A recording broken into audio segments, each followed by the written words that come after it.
आम्ही साधारणतः 3.5 वर्ष अगोदर या पक्षात प्रवेश केला, शिंदे गटात. त्यावेळी आमचे 2 सिटिंग नगरसेवक होते काँग्रेस पक्षातून. माझे वडिलांची सीट आणि जिनीची सीट. हे 2 सीट आम्ही येताना आम्ही आमदार, माझ्या पप्पांनी जेव्हा आमदार साहेबांशी चर्चा केली येण्याबाबत, त्या प्रसंगात आम्ही कुठलंही काही घेण देण्याचा विषय केलेला नाहीये. आम्ही काही घेतलं नाही, नाही साहेबांकडून काही मागितलंय.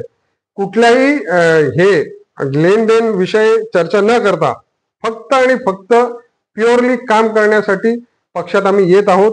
तुमच्या सोबत तुमचा आमदार साहेबांची कामगिरी आम्हाला आवडले आणि त्याच्यासाठी मात्र आम्ही प्रवेश घेतला आणि त्यांना फक्त सांगितलं आमचे 2 सिटिंग सीट आहेत आणि ते फक्त 2 सिटिंग सीट आम्हाला कंटिन्यू झाले पाहिजेत.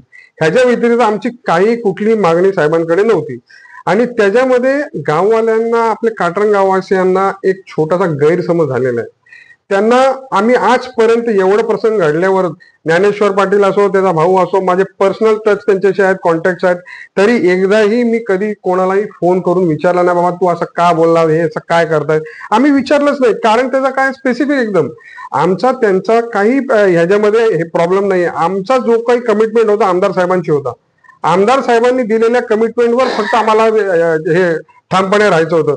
आता त्याच्यानंतर पण 2दा आमदार साहेबांनी ज्या दिवशी डेट्स डिक्लेअर झाले त्या दिवशी पण आमदार साहेब पप्पांना भेटले, तेव्हा सुद्धा पप्पांनी सांगितलं साहेब हमारा 2 सीट है. साहेब बोले स्पेसिफिकली येस, तुमचे 2 सीट कंटिन्यू राहणार 100%, काही त्यात हे विरोध नाहीये, काही त्यात प्रॉब्लेम नाहीये. आणि त्याच्यानंतर 3ऱ्यांदा जेव्हा आयुब खानचा प्रवेश झाला पक्षामध्ये, त्या दिवशी पण साहेबांनी सांगितलं येस तुमचे 2 सीट कंटिन्यू राहतील. आणि आयुब हा टोटली मेरिटवर आलेला कॅन्डिडेट आहे, त्याच्या कामगिरीवर आलेला कॅन्डिडेट आहे, म्हणून त्याची सीट माझ्या 12 नंबरच्या पॅनलमध्ये दिली गेलेली आहे. त्यात आमच्या 2 सीटमध्ये कुठल्याही समीकरणात त्याचा भाग नाहीये. तो कोणतरी एक येणारच होता, त्यामध्ये आयुब आलेला आहे, ते त्याच्या क्रेडेन्शियलवर आलेलं आहे. त्याच्यामुळे ते आमचे 2 सीटवर आम्ही फक्त आमदार साहेबांचा कमिटमेंट होता आणि त्याच्यावरच आम्ही जे काही केलेलं आहे, मागणी केलेली आहे, ते साहेबांसोबत केलेली आहे. ज्या दिवशी आम्हाला कळालं की काही असं प्रसंग होत आहे, आम्ही फक्त आमदार साहेबांना विचारलं साहेब असं का केलं तुम्ही. आणि त्यात आमच्या दोघांचा प्रश्न होता, साहेबांचा कमिटमेंट पप्पांशी होता, बेबी शेठची होती. आणि बेबी शेठला तेवढंच वाटलं की मला दिलेला शब्द तुम्ही का तोडता. मी तुम्हाला फक्त एवढं कमिटमेंट मागितली होती की आमची 2 सीट कंटिन्यू केली पाहिजे. त्याच्या व्यतिरिक्त काही घेतलेलं नाही, कुठल्याही कामासाठी आम्ही कधी गेलो नाही. आमचं हे करून द्या, ते करून द्या, असं करा, तसं करा, 100 फोन नाही करत, विषयाला आम्ही त्यांच्याकडे जात पण नाही, कुठलाही त्यांना आम्ही त्रास पण दिलेला नाही. आमचा फक्त एकच होता, आमचे 2 सीट, आमच्या 2 सीट कंटिन्यू करा आणि आम्ही त्या सीटला केपेबल आहोत. आम्ही काम पण करतो, लोकांना माहिती आहे. एवढे आज माझे वडील 15 वर्षाचे होते तेव्हा या खोपोली शहरामध्ये आलेत. आज 56 इयर्स त्यांना या शहरात झाले. लोकांची संबंध आहेत, लोकांचे नाते आहेत, काय काय सगळ्यांची. आता काटरंग गावात तुम्ही घ्या, काटरंग गावात आम्ही नाही ना बोललो तरी 75 पासूनचे संबंध आहेत. त्यात 2011ला एवढा मोठा आमचा इलेक्शन झाला, त्यात पण ते लोक आमच्यासोबत जे होती ते ठाम राहिलेत. आम्हाला अभिमान आहे त्यांचा आणि नेहमी आम्ही आमचा त्यांचे चांगले संबंध आज पण आहेत. काही कोणाशी 1 पैशाचा पण विरोध नाहीये आम्हाला, त्यांच्याशी प्रॉब्लेमच नाही. संदीप पाटीलशी आमचा काही विरोध आहे.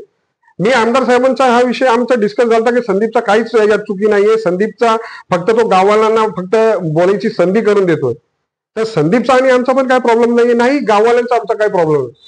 आता त्यांच्या मनात काय आहे, त्यांनी काय प्रश्न केले, त्यांनी कशासाठी सगळं केलंय, हे विषय त्यांनाच माहिती. आम्हाला यातला कुठलीही जानकारी नाही आणि नाही आमचा त्यांच्याशी कुठलाही विरोध आहे. ते को स्पेसिफिक असो, आपला मनीष पाटील ना त्याचं नाव, आपला ज्ञानेश्वरचा मोठा बंधू. हा, तर काही आमचा कुठलाही 1% प्रॉब्लेम नाहीये. त्यांचे प्रॉब्लेम्स काय आहेत ते आता मला माहित नाही. आणि त्यांनी जे काही स्टेटमेंट दिलेत, जाम एकदम कडू शब्दांमध्ये दिलेले आहेत, ते आम्हाला आवडलं नाहीये. कारण आम्ही त्यांना स्पेसिफिक काहीच बोललो नाहीये. मग त्यांनी असं का करावं हे आम्हाला माहित नाहीये. ते ठीक आहे, बघू काय आहे ते. पण सध्या तरी आम्हाला ह्याच्यामध्ये दुसरं काहीच बोलायचं नाही. आम्ही एकदम स्पेसिफिक आहोत. तुम्ही लोक ह्या सगळ्या उमेदवारीच्या पार्श्वभूमीवर आमदारांनी त्यांना सिग्नल दिला होता एका जागेसाठी, बरोबर, एका जागेसाठी सिग्नल दिला होता. त्यावेळी अशी माहिती अशी समोर आली की तुम्ही लोक राष्ट्रवादीमध्ये जाणार अशी तिकडे चर्चा होती. खरी आहे, खोटी आहे, याच्यामध्ये पण स्पष्टीकरण देतो. जेव्हा सकाळी आम्हाला कळलं तर राष्ट्रवादीवाल्यांचा आमच्याशी संपर्क झाला की बाबा काय तुमचं काहीतरी मनमुटाव चालू आहे असं आम्हाला समजलं वगैरे वगैरे. त्याच्यामध्ये जे काही झालं ते झालंय. आम्ही करून काय आमदार साहेबांशी आम्ही कुठलाही विरोध आज केलेला नाही. आम्हाला त्यांच्याशी काही प्रॉब्लेम आहे.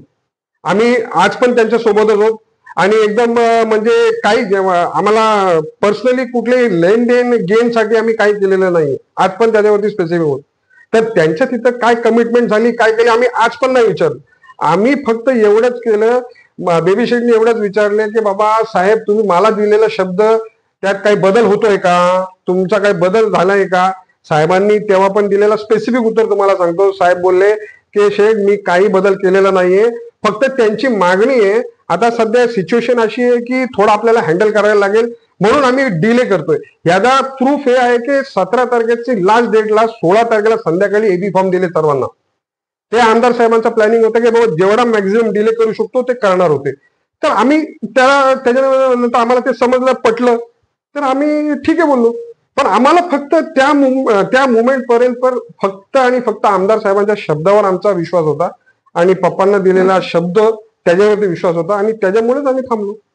घारे साहेब चे जे काही झालं संभाषण ते फक्त ते अफवांवर जे विषय झाला त्याच्यावरती होतं.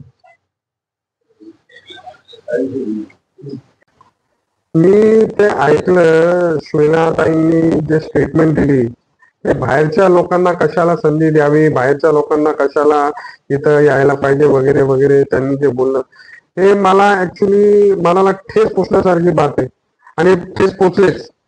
अजिबात पटलेला विषय नाही येतो. कारण की मी या खोपोली गावात जन्मलेलो आहे. माझ्या वडिलांना या खोपोली शहरात येऊन 55+ इयर्स झाले. माझ्या आईचा जन्म या खोपोली शहरात झालेला आहे. ते तेली समाजाचे आहेत. माझ्या आईच्या वडिलांचा जन्म या खोपोली शहरात झालेला आहे. माझ्या आजी मम्मीची मम्मी हे नागोडण्याचे आहेत. तटकरे साहेबांचे आणि माझ्या आजीच्या फॅमिलीचे आज पण जवळचे संबंध आहेत. हे त्यांना माहित नसेल. त्यांना तटकरे साहेबांना विचारलं तर तटकरे साहेब सांगून देतील हे सगळे विषय. आणि खोपोलीमध्ये तर आम्ही इथं राहतोच आणि हा स्वातंत्र्य देश आहे. आपण डेमोक्रेटिक कंट्रीमध्ये राहतो. सर्वांना सर्वांचा अधिकार आहे. कोणी कोणाला असं नाही बोलू शकत. तुम्ही काय बोलू इच्छिता, तुमचा हेतू काय त्याच्या मागे, हे चुकीचे स्टेटमेंट आहेत. आणि सध्या ते त्याच्यावरती बाहेरून आले वगैरे वगैरे बोलायचा प्रयत्न करतात. मी स्पष्ट मराठी बोलतो. तुम्हाला जरी वाटत असेल की मी बाहेरचा तुम्ही आपला निर्णय करून घ्या. इथं कोण बाहेरचं नाहीये. आम्ही इथं या मूळचे आहोत. या गावात आमचा जन्म झालेला आहे, शिक्षण झालेलं आहे. आम्ही इथंच आहोत, या लोकांमध्येच आहोत. आम्हाला जेवढे लोकांचा प्रतिसाद एवढे वर्ष भेटतोय आणि माझ्या वडिलांनी जेवढा 40 वर्ष या शहरामध्ये राजकारण केलेलं आहे लोकांसाठीच केलेलं आहे.